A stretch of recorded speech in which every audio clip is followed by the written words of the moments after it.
Welcome to Bits About Books, the home for conversations with authors of breakthrough books on sales, marketing, and business. Founders, entrepreneurs, and individual professionals, we all need to keep track of ideas that are helping create our today and tomorrow. Bits About Books will strive to find those books and speak to their authors, go behind the scenes and understand what inspired the authors to write the books that they did and how they went about doing so. Through our conversations, we hope to gain insights that will help us to get the most out of our efforts.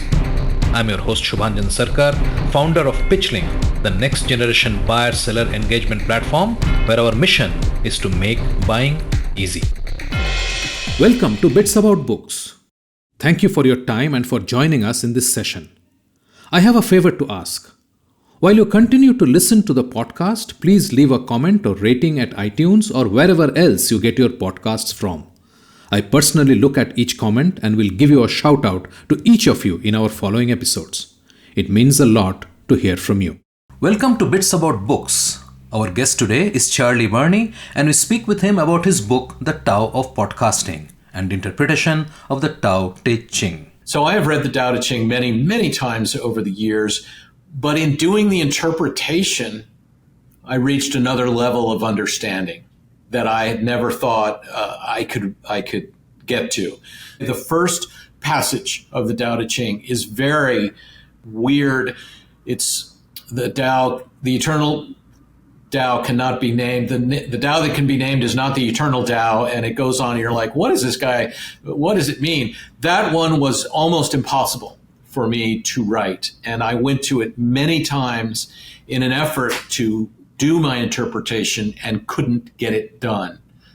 And that's really the classic example of what I mentioned to you a few minutes ago. Finally, one day I came back to it 4/5 of the way through the process, and it just came to me in a moment. Based in Washington, D.C. and Maryland, Charlie Birney, co-founder of Podville Media, channels his passion for new technology into creating impactful media experiences.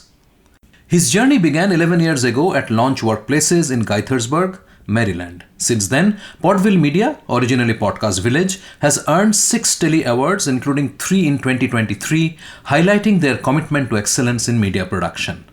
He's particularly proud of Rap Stories, which reached the #1 spot on Apple Podcasts in the music category. With over 25 years in real estate market and experience in the tourism and golf industries, his diverse roles have profoundly shaped his approach to media and podcasting, enabling him to craft messages that truly resonate and engage. He is the author of Podcasting Made Simple, where he attempted to demystify podcasting. In The Tao of Podcasting, he merges philosophical insights with practical tips, emphasizing engaged listening and the strategic pause before the podcast. His current focus is in creating inward-facing podcasts. Beyond his professional life, he is the father of 24-year-old twins and an avid musician, playing the mandolin in both a folk duo and a jug band. Not to mention his penchant for doodling, which embellishes the Tao of Podcasting cover to cover. Now, onto this wonderful episode with Charlie Birney. Charlie, welcome to Bits About Books, and I'm thrilled to talk to you about the Tao of Podcasting. Welcome. I'm thrilled to be here, Shubhanjan. I really am. It's my pleasure. Thank you for the invitation. This is an unusual book to write, because why would you take a transactional activity and try to put philosophy into it? Yes. Right? Yes. Yes. So obviously there is a reason why you did what you did. Yes. And I think let's start right at the beginning. When did you get the idea of writing this book? Well, and just to give that some prehistory, if I could, I wrote a book that is available called Podcasting Made Simple. There's a wonderful podcast called Podcasting Made Simple too. That's not my podcast. And in it, I was very technical in giving instructions. I co-wrote it with a client of mine, a very successful podcaster, and how to do the art form, how to make the recordings, things that we felt it was important to look for. And of course, a month later, audio and software and hardware were updated, and many of the things that I taught about in that book became completely no longer used. For Right. example, multiple tracks on a Zoom call or Riverside, et cetera. So I knew before I wrote this book, to sort of give you a prelude, that I wasn't going to write a technical book about podcasting again. My father, many years ago, wrote a book about celestial navigation. And the wonderful thing is, even though we have GPS even in our phones now, when the electricity goes out, all those rules of shooting a sun's sight with a sextant are exactly the same. So he did something technically, which was to explain it in a simple form. And the reason he wrote that book is because no one had done it. It was so complicated. And he said, there's got to be a simple way. So to answer your question of how I started, it really did occur during the quarantine period of our lives. And I studied philosophy in school, have a large bookshelf of books on Chinese Taoism, the philosophy of Taoism, Taoism.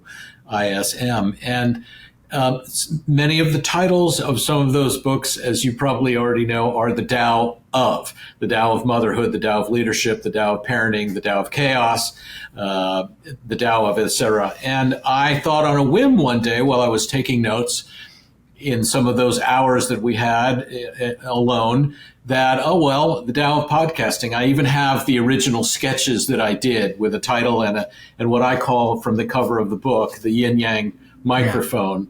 And I have those original sketches when I was just doodling. I am an inveterate doodler. If I ever do another business card, it may just say Doodler under my name. And I thought, that's something, and scribbled a few notes and went about my business. I came back later during that same period and tried to. So the principal text of Chinese Taoism is written by Lao Tse, if that's pronounced differently from everybody pronounces it, seems a little different. The Tao Te Ching. And that is 81 verses that were allegedly written. He was leaving China to go off to the barbarian wastelands, and one of his disciples met him at the wall and said, please don't go before you've written down your teachings. And that's the legend of the Tao Te Ching, the 81 verses, which are really quite contemplative. They make you think. It's hard to understand what he's meaning, but it also makes you go back and think about nature and the flow of nature and harmony with the environment that you live in. So I had written a paper in college called The Tao of Sailing. I grew up sailing on Maryland's Chesapeake Bay, and I've sailed in the ocean for years, and I thought it was a pretty good connection. It was a very easy paper to write. I'm very proud of it, and maybe got my only good grade in school with that one. I don't Would love to read it, though. I'm actually taking it. You're very kind. I'm taking it, and I'm going to see if I can dust it off and rewrite it and maybe update it a little, and just put that out there as sort of a, if you're interested, here that it is. That would be wonderful. Kind of a paper. So yes, and I've got some projects that have come out of that, of the Tao of Podcasting. So what I did after I'd drawn the microphone was I went and opened the book, the Tao Te Ching, at random, looked at a passage, and then just tried to blink to think about how could I translate it, as I often say, into the world of podcasting. How can this, because in my heart, I'm trying to expose more people in 2024 and beyond to Taoism, which I think it's clearly a philosophy, not a religion. It's just a way of thinking about ourselves in our environment. And in this current culture of AI and of technology, self-driving cars, et cetera. I'm driving my mother's car, and it tells me when something's in my left quadrant or right quadrant, and it's amazing. But I think it's also very important for us to remember the basics. I see podcasting as storytelling brought forward. Whether it's a cave painting or Stonehenge, we're all trying to transmit and communicate ideas. Aristotle was doing it as he walked around the Acropolis. You and I are doing it with podcasts. Before podcasts, we were doing it with books and fireside chats and et cetera, and songs. So I see that as a continuation of storytelling. And I think that is why I can take what is typically inherently technical. I'm going to a conference that's being held on podcasting in the Washington, D.C. area for the first time. It's being held here next week. And it's going to be a lot of technical stuff. And I'm really excited to hear the current demographics and the current trends and see some of the new gear, I'm sure. But I also think it's somewhat spiritual, somewhat philosophical. That's not right. And I think it's about the art of communication, and I also delve a little bit into the art of listening and thinking about that experience and being somewhat, to use an overly used expression, mindful of what we're doing. So if I can connect people to Taoism, great, and they say, well, what is that thing Charlie's talking about? If I can ask people, sometimes I talk about the pause before the podcast, the silence before the sound. Great comedians know that silence is one of the tools they use in delivery of their routine. I think it's important to remember that the studio is silent much more than it's occupied, and to remember there's a positive and negative to all these things. And if we can just pause for just a moment, take a breath and wonder why we're here, why you and I are talking today, I think that's kind of beautiful, kind of profound, and important part of the process. So I ended up writing a few verses as I sat there in my basement and thinking, well, this is okay. And to give your listeners what happened next, I had, I think, perhaps 5 out of the 81 written, 5 or 6. And I shared it with 2 friends. I love feedback. I certainly called my wife, almost 40 years, my best sounding board. She did edit every single page, including another paid editor, but she was a wonderful sounding device. And 2 friends, one from high school and one from our company, I shared those bits of those 5 interpretations with them. And I didn't really know that I would ever go on with that and finish the 81. And they were so encouraging of the idea and the concept that I said, you know what? I'm just going to go ahead and do the whole thing and finish. And so just as a thought to your audience, feedback is important. And my friends buoyed me up and helped me to get this to the finish line. This initial 5, I'm presuming you wrote quite quickly because you sort of had those thoughts somewhere. Yes. And then it took you a few weeks, I guess, to get those feedback? Yeah, it was months later. I had them in a notebook. Then I ultimately put them on a Google document and thought, well, I don't know if I'll ever do anything with this. And then when I was meeting with Jeff and was with Elizabeth, I said, hey, I showed him an illustration. Again, it was probably the microphone because you get it right away when you see that. And said, what do you think about this? And they were like, wow, that's really interesting. And I read a verse or 2.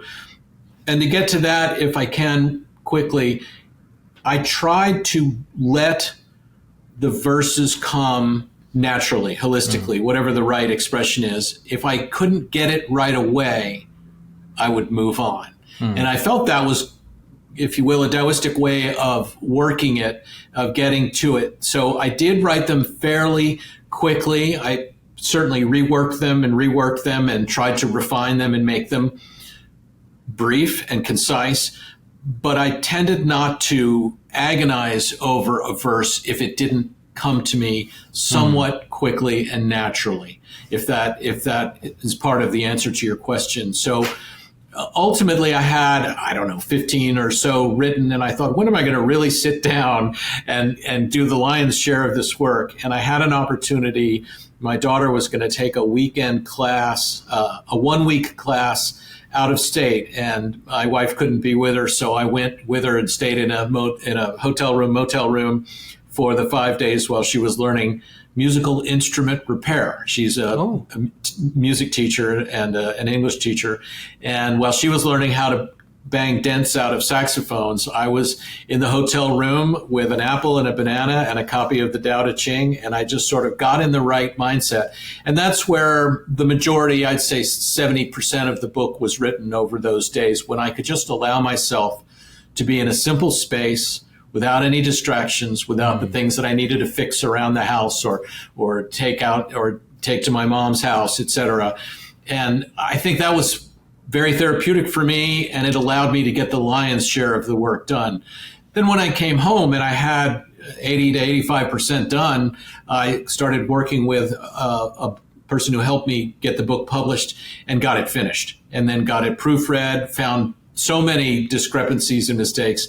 And then after I thought it was really in prime form, then I gave it to my wife, Alice, to review, and she improved it so much. It was a joy. I can't thank her enough for her editing. She didn't get paid, but she and I dedicated the darn thing to my brother because it was he who is now a psychiatrist and actually a Sufi priest.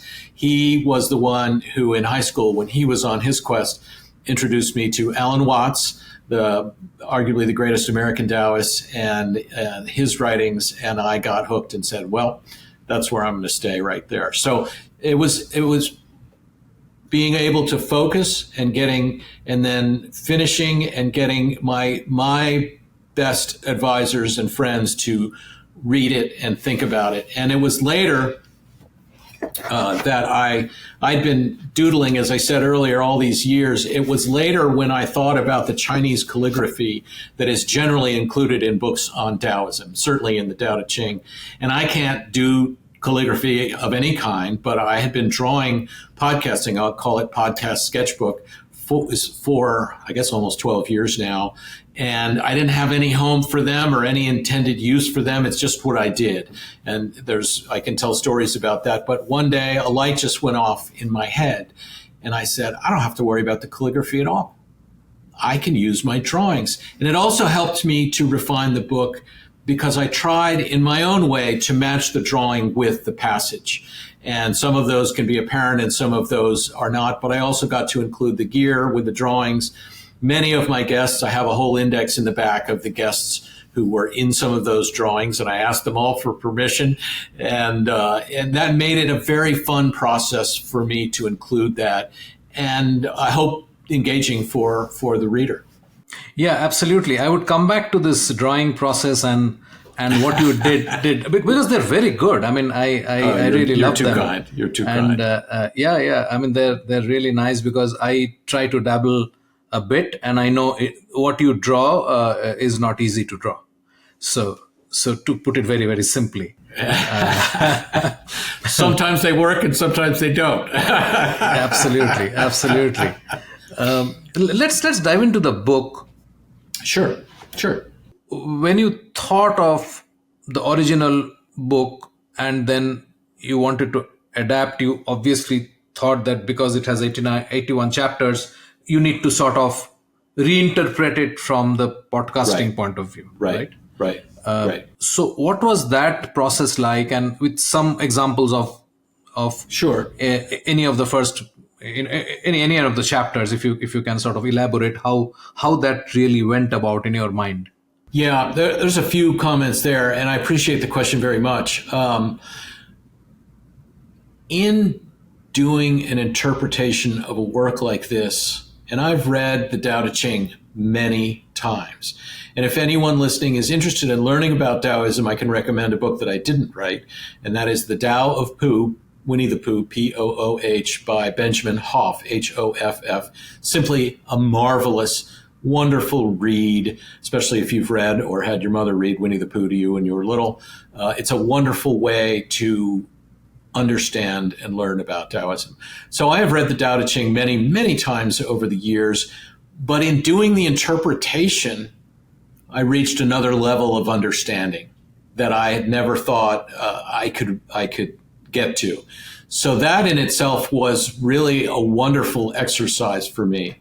To answer your question in a slightly different way, the first passage of the Tao Te Ching is it's like in the beginning there was light or there was God and God said this. It's a very weird, it's the Tao, the eternal Tao cannot be named. The Tao that can be named is not the eternal Tao. And it goes on and you're like, what is this guy? What does it mean? That one was almost impossible for me to write. And I went to it many times in an effort to do my interpretation and couldn't get it done.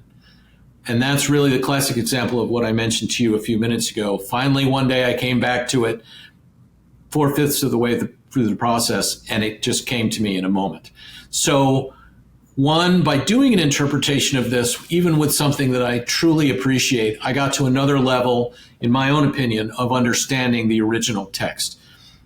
In letting the passages work through and sometimes rewriting them and feeling them slightly differently, I got to a better understanding of my own text. And then I did research that I hadn't done before. The aforementioned Benjamin Hoff published after a long time of not writing about Taoism. He's a very interesting guy. I'd love to meet him someday. He did his own translation of the Tao Te Ching into English. And he went back to the roots. It's called The Eternal Tao Te Ching. It's a big, thick book because every chapter he does a very detailed analysis of the calligraphy and what that might or might not have meant.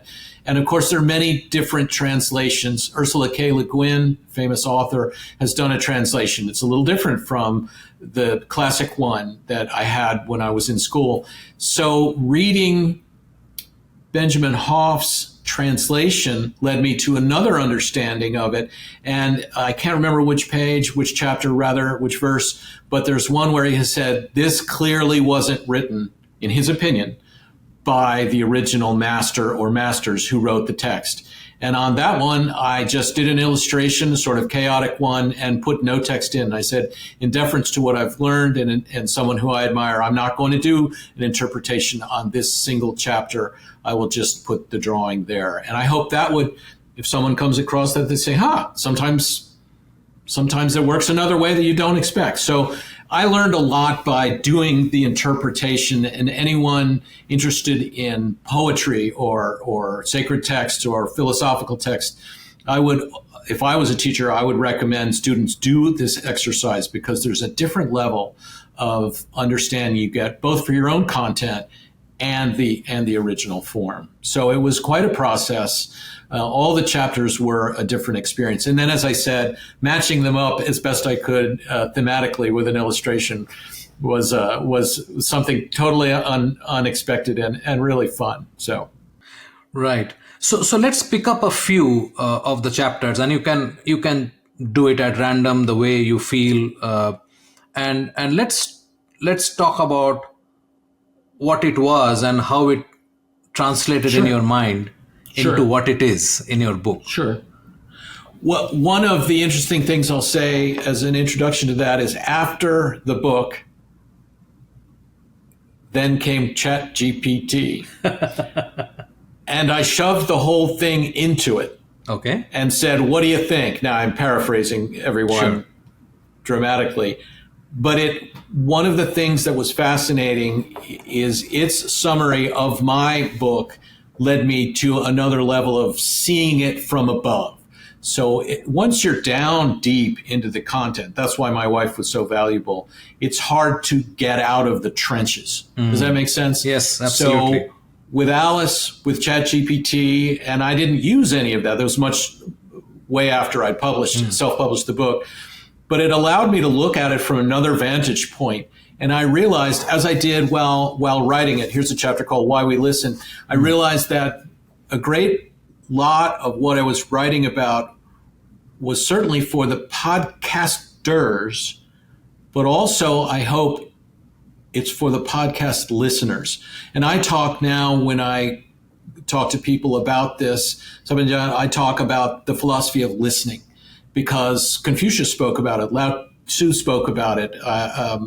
Many philosophies and religions talk about the contemplation, about listening to your content, about being respectful. And in podcasting, we talk about listening, and we also talk about engaged listening. How can I make a connection to my audience? How can I get them to answer a survey? How can I get them to buy my book? But how can I get them to be involved, to join a campaign if it's a political podcast? And I was talking about to a dear friend about engaged listening earlier today. So I think there's a whole philosophy. And as a person, I may have told you prior to this that I call myself the CLO here at our company, Podville Media, which stands for Chief Listening Officer. And I try to listen. You should always eat your own cooking. So I try to listen to everything we produce after it's been produced, after it's been posted to the internet, and download it myself and listen to it. And I also try to listen to as much other content as I possibly can, and which means I don't always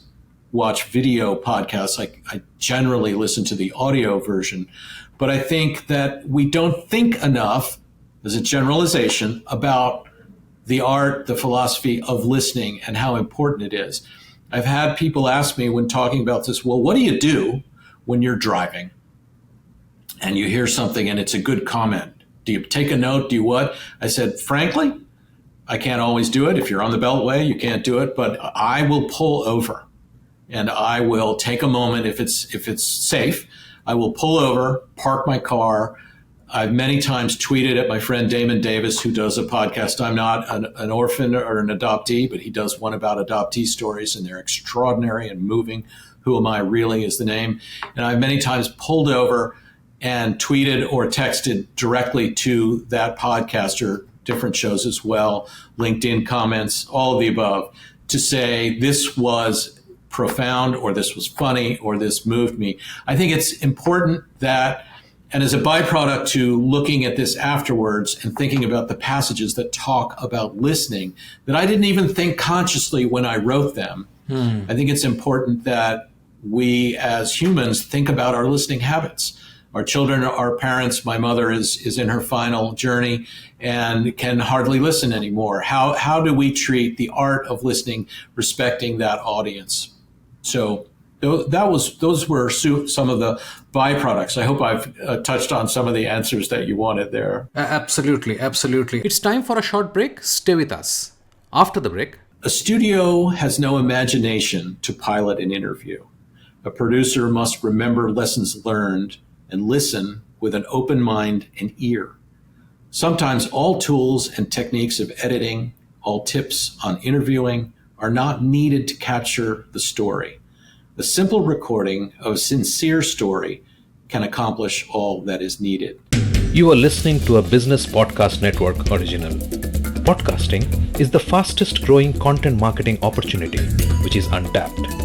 We can help you craft your audio strategy and help leverage the wide reach and easy streaming capability that the smartphone penetration provides. It is easy, it is powerful and personal.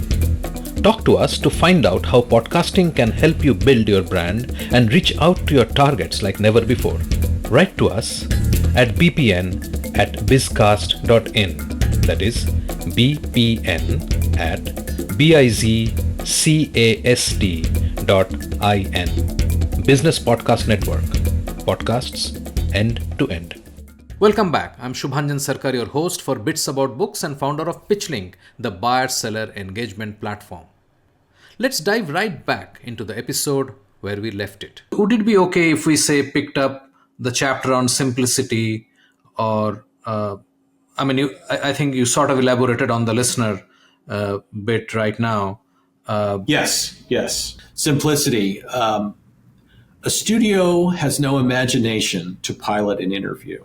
A producer must remember lessons learned and listen with an open mind and ear. Sometimes all tools and techniques of editing, all tips on interviewing are not needed to capture the story. A simple recording of a sincere story can accomplish all that is needed. I think what I'm getting at is, let's remember the story. We have all of our tools, an expensive microphone, headphones that don't cost $15, there's a tip. And what I want us all to remember, especially the people who work in the production of content, that the story is what we're really going for. And if that's told without fancy bells and whistles, if you get a good capture, good clean audio, it may not even need a lot of editing. Yeah. I had a client in the early days when I was a one-man shop, and he could give his presentation without saying, I'm afraid I might have said a few times. He never faltered, and I essentially never had to edit, ever. I had a gentleman, a wonderful friend, came on early when I was doing a show, and he said 90 times. And at that point, I was very careful, and I always am, about letting the client, the interviewee, listen to their show before I posted it. This is before people really understood podcasts. And he said, Charlie, it was great, but I just wish I hadn't said so many times. And hard lessons learned, I went in and spent 2.5 hours editing all the out. Then my 23-year-old employee came in the next day and said, well, you can make a quick edit this way. And I thought, oh my God. But those are important lessons to learn. I didn't get the 2 hours back, but I never had to do it that way again. And of course, now with AI, you can take that out with a half a dozen keystrokes, and you can recognize that sound and have them all removed. Although one can argue, you may, that taking them all out is maybe not the best way. You need to have a few of them in there. So I think I'm just trying for us to remember, if only for a moment, that it's the story, and that sometimes a story told simply is the best. I totally agree. I remember during my television days back in India, I was doing this show for NBC Asia, and we were talking about the backdrop, and I said, just make it black. Don't worry about anything. Nobody cares. Nobody really cares if you have a fancy backdrop or not. And I said to my support, I said, look at some BBC, and they were doing the same thing. Yeah. I said, nobody really cares. If you have content, nobody cares. Yeah. And somehow, people quite disagree with me in many such situations. But I completely agree with you that finally, it's the substance of what we are discussing. You're so right. We did a 4-person interview, and I hesitate to do that many voices on a show. They did video, and it was one of my favorite. It was a one-off, and we had the entire room was black. Everything was black. And so all you had to do in terms of the eyes, you didn't have to focus. You didn't have to think about the hints left in the background, the Easter eggs and everything. And if you look at a current show on YouTube that I'm quite fond of called Hot Ones, where the guest and the host eat 10 wings that get hotter and hotter every wing. And he asks a question, and the person's got flames coming out of their mouth and then saying, I can't believe you asked me that. That's all black, except for the 2 people and the chicken wings. And it's so important to remember that sometimes, just as Dad said, fun is good, and sometimes simple is good. And we don't have to be fancy to tell a story really well. Right. Sound effects are great. I've recorded many sound effects to use in the background of different shows, and there are times when that works, but there are also times when the interview is the best sound effect. Absolutely. I just thought I'll share with you in context. I love it. Yeah. Well, you jogged my memory about the 4-shot that we did. And I love that because it was just so clean. And we already had all the curtains, and we just built it in an afternoon, and then it was perfect. The client loved it, and we loved it. That's right. Yeah. Absolutely. Yeah. Let's move to the other one I wanted to talk to you about was this chapter on purpose. The podcaster records and posts and then moves forward, understanding that the world is not in their control, and that to try and change events goes against the true story. Accept and create the content and share the audio. So many clients that we have are trying to make a point, trying to sway opinions, trying to talk about politics in the case of some of our clients, that this came to me from that experience where I think it's important to look at what we're saying, make our point, and move on. And it depends, of course, I'm trying to equivocate, but to accept and create the content, share the audio, take a deep breath again and say, I've done what I've done, I've said my piece. And if you get called up for an interview after, then you get a chance to restate it. But I feel that it's important to seize the moment and participate fully, engage fully in the presentation, engage in the listening, and then flow on just as the river flows.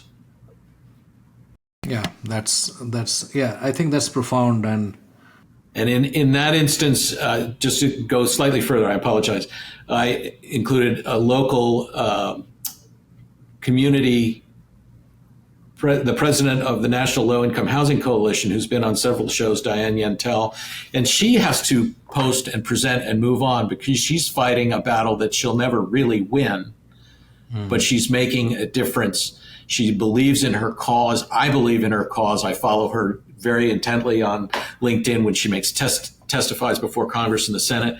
And I know that this is a great example of that. She cannot fix the world with one statement, with one podcast. It's saying your piece, believing it, communicating it, and then moving on. Absolutely. It gives certain amount of clarity, because there are so many times you're questioning what you're doing. Exactly. Yes, exactly my point. Yeah. Okay, let's go to a little. It's chapter 53, which talks about shortcuts. Well, again, I'm trying to get to the root of the thing. Creating a podcast can be easy. Follow the words as if they are leaves in a stream flowing with water. Shortcuts can lead to imperfections in the final product. If time were infinite, we could record the interview twice, use 2 producers, and edit the file for however long it takes. Listen to the interview soon after recording. Remember the moments the words were spoken, edit and enhance. I think it's important. We can here we're looking over each other's shoulders, trying to edit, make sure everything works. I found, especially when I was doing everything, that it was the most powerful when I could sit down immediately after you and I were finished, because I was going to do the edit, and edit it then. And I understood the content more clearly. I felt the emotions, because I was the host of all those early shows. I was the interviewer, and I was the producer and the editor and the poster and did the social media.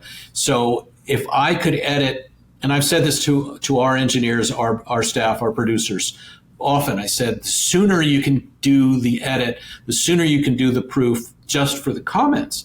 If you're giving it off to another editor, the more clarity you will have for that experience. So if you and I meet and we have lunch and you buy, if I write you a note that afternoon, it's going to be connected to the event better than if I wait for a week. And that's just out of personal experience. If I waited 2 days in those early days, my son's worried I've got bad short-term memory now, I might not be as clear about what you and I talked about. So I think it's very important to stay connected to the content as consciously as you can.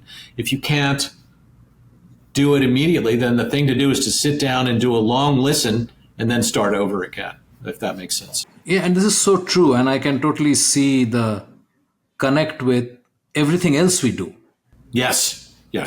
Right? Very true. Very true. I think the raw emotions that are there, which is like in this conversation, which is inside me or inside you, obviously will ebb 3 days down the line, because something else will be occupying that space. I think that's exactly it. It's exactly it. I really do. So being in the moment is part of this flow of nature, and it's hard to remember the stream after time has rolled on and how it was that day, because it's never the same. So I do. Alan Watts, the first book I read that he wrote on Taoism, called The Watercourse Way, and that's in the dedication of my book, because I stole my brother's copy. And I think of life in terms of the river and the stream as a lifelong boater, how that works, again, as I wrote the Tao of Sailing, how that works with the elements, not really against the elements, how we flow with our experiences, our interview, instead of how we flow against the interview. If you're an editor and you're trying to make something that's already been recorded say what you want to say, it's not going to sound right. You need to follow the story and the intent. That's why it's so important for the editors who are not producing, not hosting, to be listening, thinking, listening hard, not distracted, not posting on Twitter, but listening hard and taking the notes, closing your eyes and listening with all of your heart, because don't turn it into something that's only technical. Try to listen to the feelings, as you just said, the feelings of the moment. Yeah, absolutely. And because words are not great for communication. That's the best we have got. That's so true. but they're not enough. No. And which is where I think that focus, the ability to listen. Just as an aside, I had this guest in my podcast called Cash Nickerson, and he wrote a book called The Samurai Listener. He runs a corporation in the US. Wow. And he told me something which sort of I have told so many people this, including my wife, who is an educator, that look at this. We have a debate competition. We have public speaking competition. We encourage people to speak all the time. Yes. There is no listening competition. Listening, No. listening is the example of Chinese whisper, where it's a game, and all you figure is that as it gets passed on and it becomes something very funny at the end and so on. But there is no stress, no value given to someone who actually intently listens. That's so true. And as I've been working on a small paper about this, or a talk, if I ever am asked to speak about these things, I will stress that I think the act of listening is not thought about very much at all. We just assume we can see, we assume we can listen. But of course, when we're robbed of those senses, we think about them entirely differently. And my great aunt, who was 104 when she passed, she was due to glaucoma, which you get when you're that advanced. She could only listen, but it tuned her other senses so much. She knew more about current events than I could possibly have told her, because she listened with engagement, with intent. And she knew, because she listened to the radio in the morning, and she would say, well, did you hear about that, Charlie? And I say, Aunt who? I had no idea.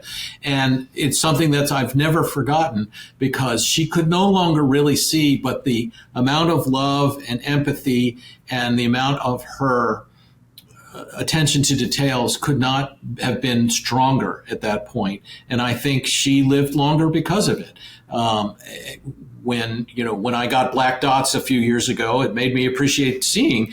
And when those finally went away, I was pretty darn appreciative of it. And I knew maybe that will happen again, but I'm very careful about my vision, try not to stare at the sun too many times. And I think listening is something that, quite frankly, we take for granted. Absolutely. And that provides me an interesting segue into the book, back into the book of it's interesting how many chapters was written about listening. And I didn't set out to, that came naturally. And that surprised me when I sat back and I looked at it and I put all the titles of all the chapters down, and I thought, my gosh, so much of this is about listening, and thereby for the listener.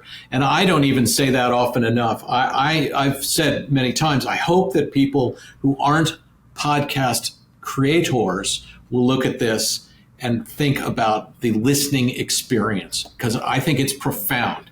And as a person who calls myself the Chief Listening Officer, I think it's something that I want to continue to try to get people to acknowledge and just spend a moment. And of course, the idea, you said something wonderful before we started. Of course, the idea of reading this whole thing at once is not the way it's meant to be experienced. The idea is to read a passage, open it at random, or start at the beginning. But I generally encourage people to open it at random, read a page, make a note. There's a lot of white space there. It's like a book of poetry. Make a note, give a think, move on, put the book down, leave it there. If it's in a podcast studio, I'd love it to be next to the editor's chair, and he can just listen to have that there and think about the process. So I really do feel, sorry, I meandered there. I do feel that listening is overlooked and underappreciated. And it's something that we're very lucky to have. You're right. English and speech is a limited form.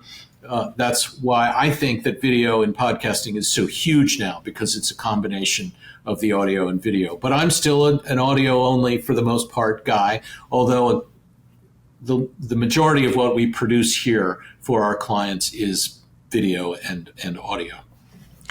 Before I wrap this session up, we can go on, but I have two more questions to ask. Please.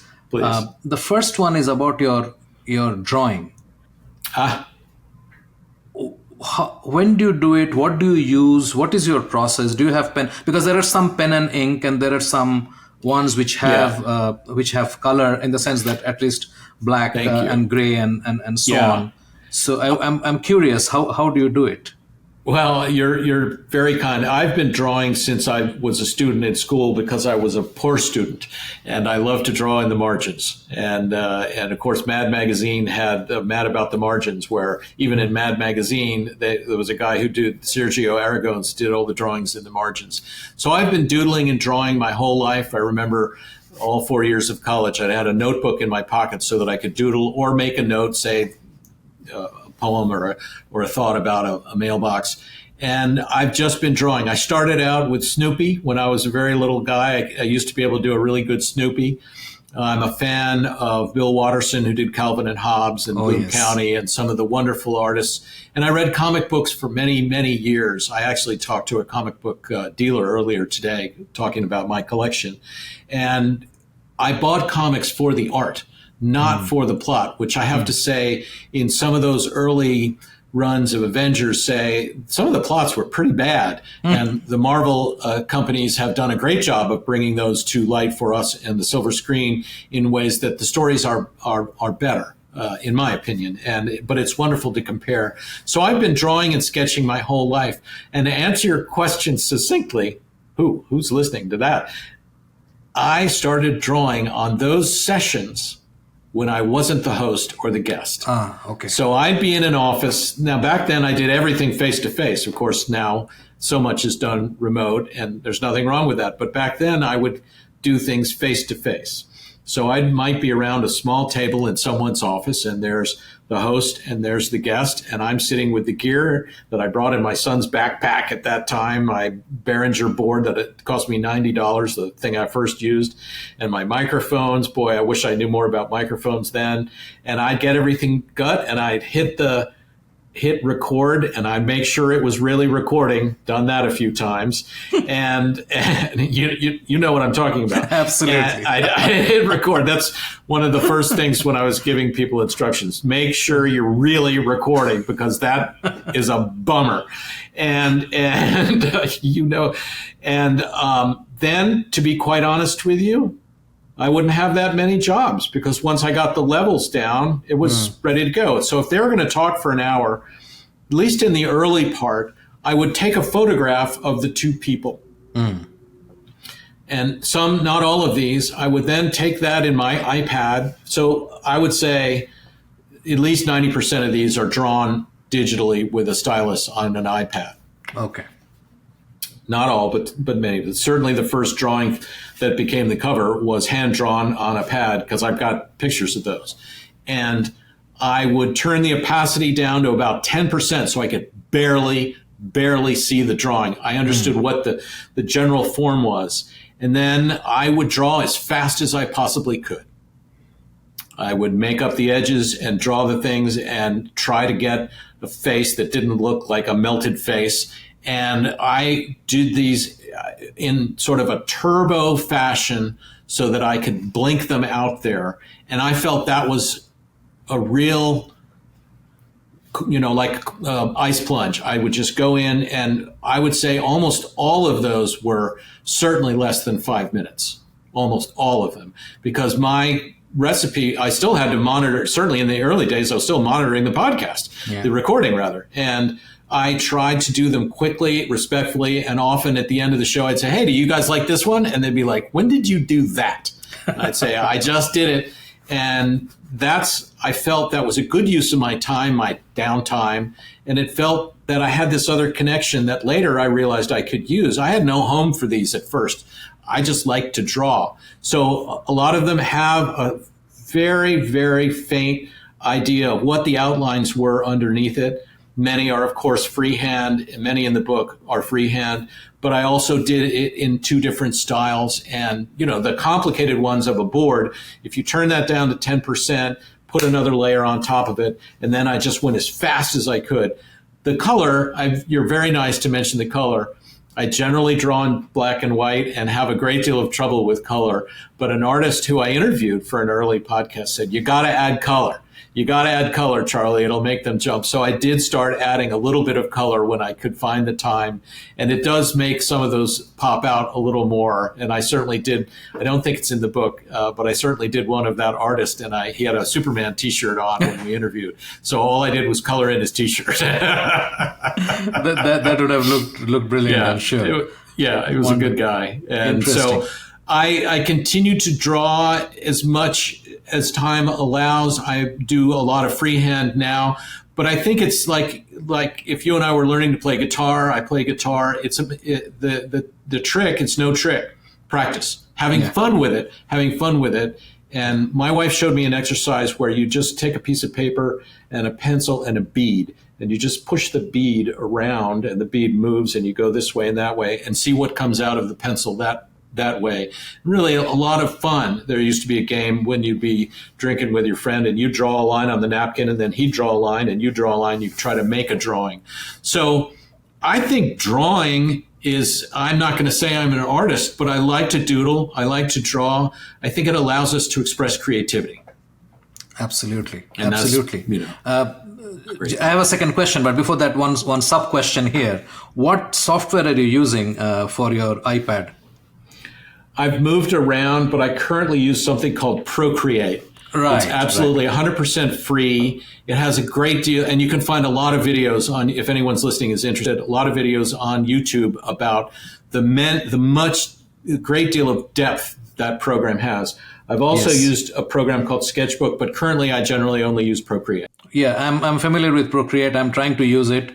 There is an interesting European website called Domestika, and they have a lot of very inexpensive courses.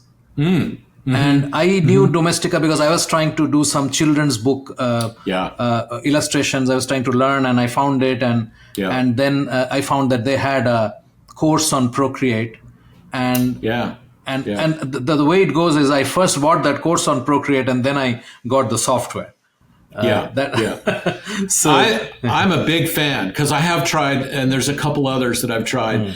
That is my favorite. I follow an artist who gives out free brushes, custom brushes once a month that I can download and get for Procreate. Oh, nice. And that's kind of fun because I don't understand the ins and outs of creating brushes, but he does. Yeah. So he offers a lot of things for money, and then, as I say, once a month, a free brush, which is really fun. So I think it's a way of experimenting. I think music allows you to be creative, whether you're good or just average, and that helps you be human, helps you do something outside of your own lane. I also practice it in listening. I know you have one more question, I'll quickly say there are many forms of many types of podcasts that I've listened to learn, exclusively to learn.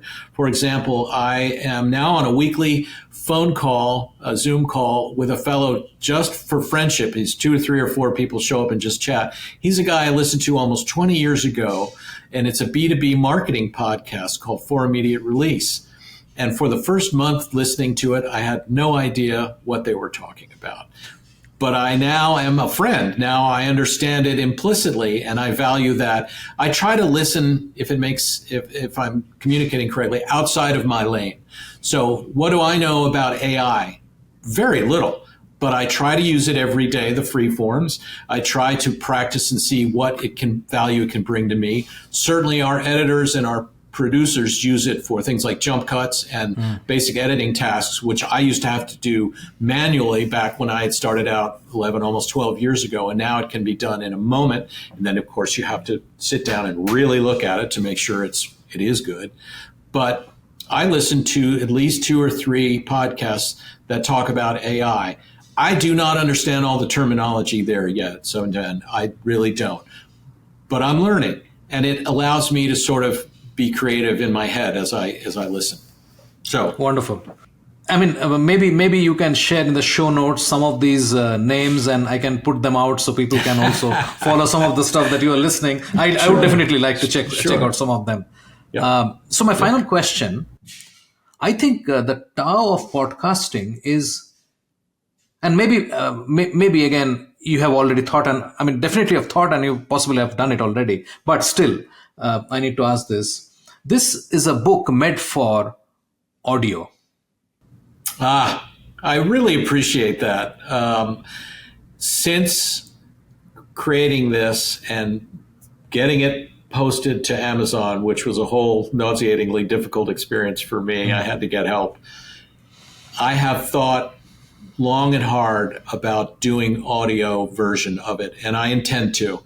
I hope that if anyone gets it, they won't just sit down and listen to the whole thing at once. Again, I think it's not meant to be read that way. Yeah. But I have been encouraged, and I'll take your comment. I think it would be nice. I love what I've been able to enjoy and convey, and I'd like to create an audio version of the book, and I would like to do that this year. So the book's been out for about a year and a half and on Amazon for about a year and a half, and it was published locally before that. It was wonderful seeing it in an actual store, and I'd like to create an ebook version, which I haven't done yet, and then create the audio. I forget if that's called ACX, maybe, of that. And we certainly have the studio here. There's some standards that they have to meet, and we can meet that all in my basement with the air conditioner coming on or the furnace coming on. I can't do it. But here, I would just go into a studio. We have all the instructions, make a full recording of it, and put that online. Yeah, I've thought about it. I appreciate the question very, very sincerely.